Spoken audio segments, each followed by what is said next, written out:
Hi everyone. इस video में हम बात कर लेते हैं इन्फोसिस हायरिंग 2025-2024 के बारे में। एंड इस वीडियो में हम यहाँ पर बात करने वाले हैं इन्फोसिस हायरिंग के टोटल हायरिंग प्रोसेस के बारे में। साथ साथ में क्या यहाँ पर प्रोसेस रहता है, कौन बच्चे इसमें शॉर्टलिस्टेड होते हैं, कैसी आपकी प्रोसेस रहने वाली है, सारी चीजें हम इस वीडियो में यहाँ पर डिस्कस करेंगे। ठीक है, तो सबसे पहले स्टार्ट करते हैं। इन्फोसिस की तरफ से हायरिंग अनाउंस करी गई है फॉर 2025 बैच एंड 2024 बैच। अब इसका जो ऑफिशियल नोटिफिकेशन है वो ये है। अब इसको समझते हुए मैं आपको पहले ही एक चीज तो देखो बताना चाहता हूं। अगर आप इस वाले नोटिफिकेशन का लिंक देखोगे तो आपको लिंक्डइन पर भरा भरा पड़ा हुआ है। लिंक्डइन पर बहुत सारे लोगों ने डाल दिया ऑलरेडी, टेलीग्राम ग्रुप्स पे बहुत सारे लोगों ने डाल दिया है। तो देखो, ये आपकी मर्जी है कि आप इसमें अप्लाई करना चाहते हो या नहीं करना चाहते हो। बिकॉज जो नोटिफिकेशन है उसमें दो चीजें मेंशन है। इसमें लिखा है ये ऑफ कैंपस रिक्रूटमेंट प्रोग्राम है। तो ये लोग यहाँ पर ये भी मेंशन कर रहे हैं कि ऑफ कैंपस है। अब ऑफ कैंपस का मतलब क्या होता है? ऑफ कैंपस का मतलब यही होता है कि सारे बच्चे अप्लाई कर सकते हैं। और नीचे यहाँ पर ये लोग मेंशन कर रहे हैं कि ये जो कम्युनिकेशन है ये केवल आपके कॉलेजेस के लिए है।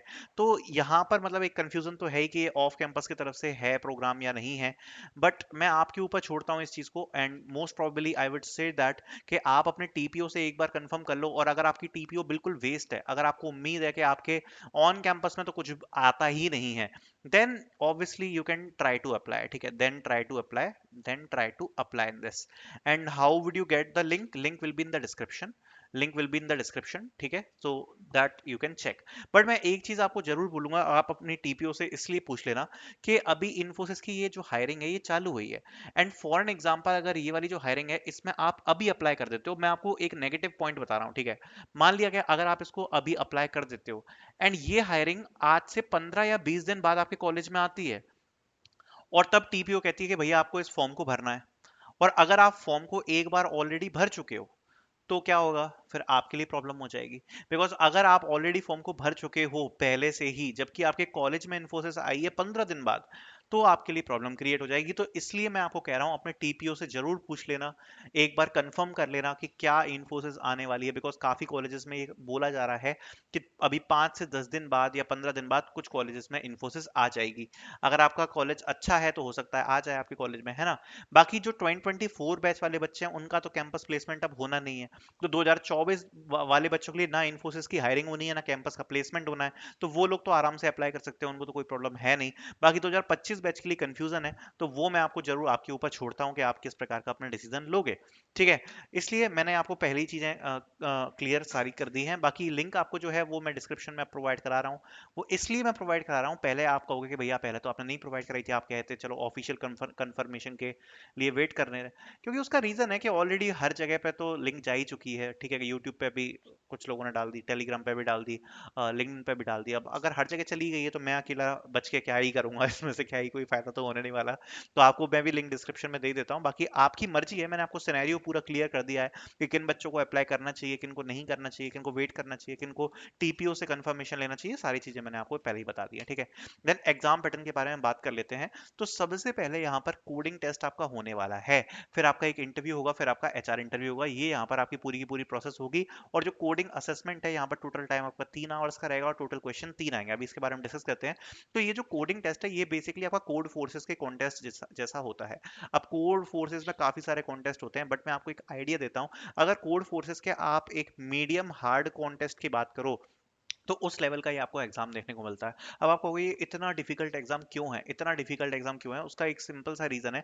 पहली बात, इन्फोसिस स्पेशलिस्ट प्रोग्रामर के लिए 9.5 पैकेज प्रोवाइड करा रही है, जो कि एक सर्विस बेस्ड कंपनी के हिसाब से प्रीमियम है। और डिजिटल स्पेशलिस्ट इंजीनियर के लिए 6.25 करा रही है।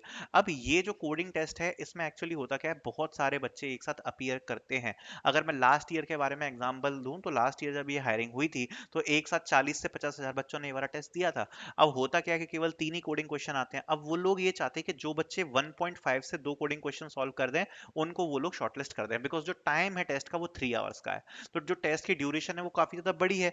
और उसके बाद हम इंटरव्यू की बात तो सेपरेटली करेंगे, एचआर इंटरव्यू बारे में भी बाद में बात करेंगे। बट मेन रीजन ये है, इसलिए जो लेवल है वो इतना ज्यादा डिफिकल्ट होता है। बिकॉज जो इसका कट ऑफ है, आप 2 मान के चलो, अगर आप 3 कोडिंग क्वेश्चन में से 2 कोडिंग क्वेश्चन कर देते हो ठीक है। और आजकल तो चीटिंग वगैरह काफी ज्यादा होने लगी है और वर्चुअल टेस्ट होता है, इसलिए ये लोग क्या है, बहुत ही ज्यादा हाई डिफिकल्टी का जो टेस्ट होते हैं वो ये पूछते हैं, क्वेश्चंस जो होते हैं वो पूछते हैं। अब 3 कोडिंग क्वेश्चन में अगर आप 2 क्वेश्चंस भी कर लेते हो तो यहाँ पर आता है। अब जनरली इनका पैटर्न क्या रहता है, इनका पैटर्न ऐसा रहता है, एक क्वेश्चन ये लोग एरे से पूछते हैं। जनरली इनका पैटर्न क्या रहता है, एक एरे से पूछते हैं, एक डीपी से पूछते हैं और एक ग्राफ से पूछते हैं।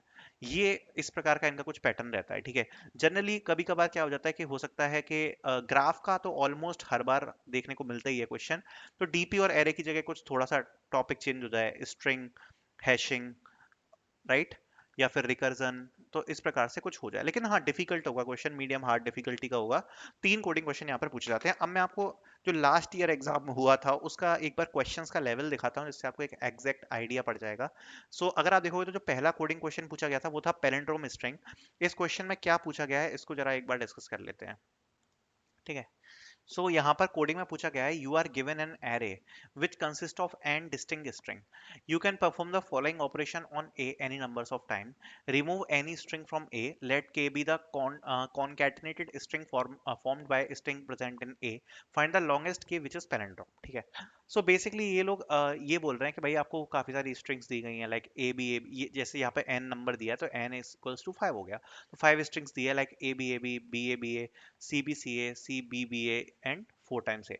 अब इसको अपन कॉन्कैटिनेट कर सकते हैं, मतलब आपस में अपन जोड़ सकते हैं और अपन रिमूव भी कर सकते हैं, ठीक है। इस वाले एरे में से स्ट्रिंग्स को रिमूव कर सकते हैं। अपन को लॉन्गेस्ट पैलिंड्रोम चाहिए इसमें से, ठीक है। तो इन स्ट्रिंग्स में से अपन कुछ स्ट्रिंग्स को रिमूव कर सकते हैं और उनको रिमूव करने के बाद अपन को क्या चाहिए, लॉन्गेस्ट पैलिंड्रोम, ठीक है, लॉन्गेस्ट पैलिंड्रोम हमको चाहिए। तो ये यहाँ पर क्वेश्चन है। जैसे अगर अगर आप देखोगे तो इसमें से इनने कुछ स्ट्रिंग्स को रिमूव किया होगा, उसके बाद इनने कुछ कंकैटिनेट किया है, तो कंकैटिनेट करने के बाद अगर आप देखोगे सबसे पहले इनने लगाया है ए बी जो यहाँ पर दिया हुआ है, तो ये सबसे पहले इनने जोड़ा हुआ है। उसके बाद इनने जोड़ा हुआ है 4 टाइम्स ए, यस, फिर इनने 4 टाइम्स ए जोड़ा हुआ है, जो कि आप यहाँ पर देख सकते हो, इस वाली स्ट्रिंग को जोड़ा है, मतलब पहले ये वाली उठा ली, फिर ये वाली उठा ली, फिर उसके बाद बी ए जोड़ा है इन लोगों ने, एंड उसके बाद इसके बाद इनने जोड़ा है, ओके, तो ये तीनों इनने जोड़ा है। तो ये तीनों को जब इनने जोड़ दिया तो उसके बाद ये हमें लॉन्गेस्ट इसकी जो स्ट्रिंग है वो देखने को मिल रही है। तो ये क्वेश्चन यहाँ पर पूछा है, तो आप समझ सकते हो डिफिकल्टी इज वेरी हार्ड, क्योंकि अगर मैं नॉर्मली बात करूँ तो ये क्वेश्चन को तो मैं काफी हार्ड रेट करूंगा ऑब्वियसली, ठीक है। देन ये यहाँ पर इसका दूसरा टेस्ट केस दिया हुआ है, ठीक है। देन नेक्स्ट क्वेश्चन पूछा है प्रोजेक्ट सैलरीज, जो आप खुद से पढ़ सकते हो। कैसे पढ़ोगे, मैं आपको जो इसकी लिंक है वो डिस्क्रिप्शन में प्रोवाइड करा दूंगा पूरे पूरे आर्टिकल की, क्योंकि मैं ये जो सारे क्वेश्चंस हैं इनको मैं अलग से डिस्कस कर लूंगा वीडियो बना के, ठीक है। अभी इस वीडियो में पैटर्न हमें बताना था, एक बार आपको लेवल बताना था तो मैं बता देता हूँ। तीसरा है लॉन्गेस्ट ट्रिप, जैसा मैंने बताया ग्राफ से पूछते हैं, तो ये ग्राफ का क्वेश्चन है, ठीक है, ये ग्राफ का क्वेश्चन है, एंड ये भी हार्ड क्वेश्चन है। अगर आप देखोगे यहाँ पर लिखा है second problem is related to DP, third is related to graph level medium to hard. मुझे तो फर्स्ट क्वेश्चन भी डीपी का ही लग रहा है अभी तो देखने में, तो मेरे हिसाब से तो पहला जो क्वेश्चन है वो भी शायद डीपी ही होगा, ठीक है। डीपी रिकर्जन इस टाइप का कुछ हो सकता है मेरे हिसाब से, जो फर्स्ट क्वेश्चन मुझे समझ में आ रहा है देखने में। और सेकंड क्वेश्चन तो डीपी ही है ऑब्वियसली, ठीक है, ये तो डीपी का ही क्वेश्चन है सीधे सीधे। एंड जो थर्ड क्वेश्चन है वो यहाँ पर ग्राफ का है, ठीक है। तो बाकी मैं इसके सॉल्यूशन वगैरह डिस्कस कर लूंगा, ये लास्ट ईयर के क्वेश्चंस थे, ठीक है। तो ये आप एक बार आर्टिकल को गो थ्रू कर सकते हो, जिससे आपको एक बार अच्छे से समझ में आ जाएगा। So this is the level of program, and I think मैंने सारी चीजें आपको एक्सप्लेन करी है। Thank you so much for watching this video.